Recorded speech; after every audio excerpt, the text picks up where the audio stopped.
Nous voulons libérer ce peuple, Aliou. La situation est grave, Aliou. Dafa doy waar ce qui se passe dans ce pays. Dafa doy waar sincèrement golo bay baa bu ñu dundee moom moo war a jeex ci réew mi naxaate bi tappale bi dafa war a jeex ces gens lan la ñu amee existence. Moi j'ai lu Moustapha Niasse avec tout le respect qu'on lui doit mu ne def na 50 ans de carrière politique man dama tiit 50 ans de carrière politique. lii nan la mën a nekkee.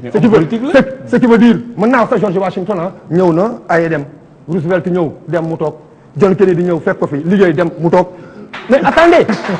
non mais c'est à plusieurs stations il faut pas caricaturer. attendez. non maintenant non la question fondamentale c'est pas ça Tounkara la question fondamentale c'est quoi. Ousmane Tanor Dieng Djibo Leyti Ka Tanor Dieng ces gens qui sont considérés ces gens qui ñoom bu ñu wootee ñëpp daw si presse bi daw si.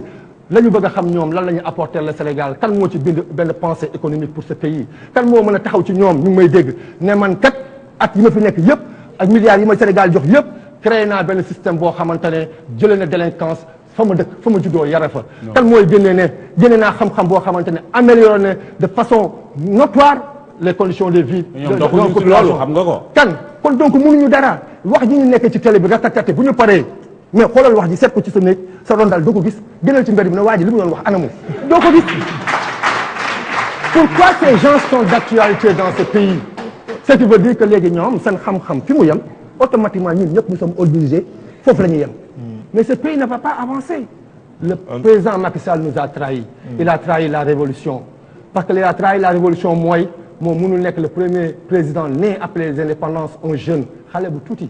ñu am ci moom yaakaar génn ci mbedd bi daxanteeg tali yi bi muy dem central ci tali bi laa tëdd moom mu ngi may dégg dina ko fàttaliku ci kaw tali bi laa tëdd na trop bi du jaar il se souvient angle central yaakaar boobu la tas parce que on s'attendait que mu ñëw ànd ak suñuy morom ñi fekk tey xam réalité ak enjeu yi nga xamante ne moo régir le monde d'aujourd'hui mais nga ñuy forcer ay pas yoo xam dañu naan la bi De Gaulle taxawee fii maa ngi taxaw kooku moo ñu war a diriger.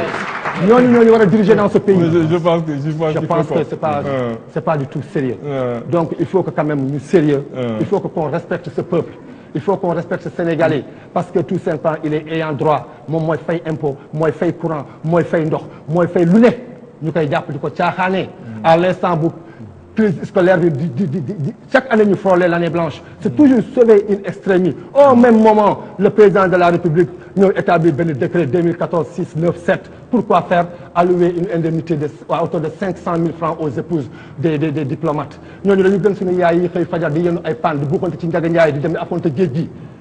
que le président Macky Sall revienne à la raison que le président Macky Sall sache que ce pays ne mérite pas ça ce pays lui a tout donné cette jeunesse lui a tout donné il a versé son sang pour que tey mu toog fi mu toog c'est pas du tout sérieux au moment où les professeurs sont dehors am seen i doom am seen i njaboot di laaj yoo xamante ne seen àq seen yelleef la ay engagement yoo xam ne ataa moo ko jëlaat mënu ci respecter benn l'illustration parfaite ana 500 000 employés l'illustration parfaite ana li mu ñu waxoon ne damay wàññi sama mandat wër adduna bi tey Obama Hollande ngi nii jàngal ko encore démocratie rawaat ñu ne moom du nekk du dem war na rus le sens de l'honneur doit revenir dans ce pays le sens de la responsabilité doit revenir dans ce pays nous n'avons pas un discours politique politicien nous avons un discours pour ce peuple nous sommes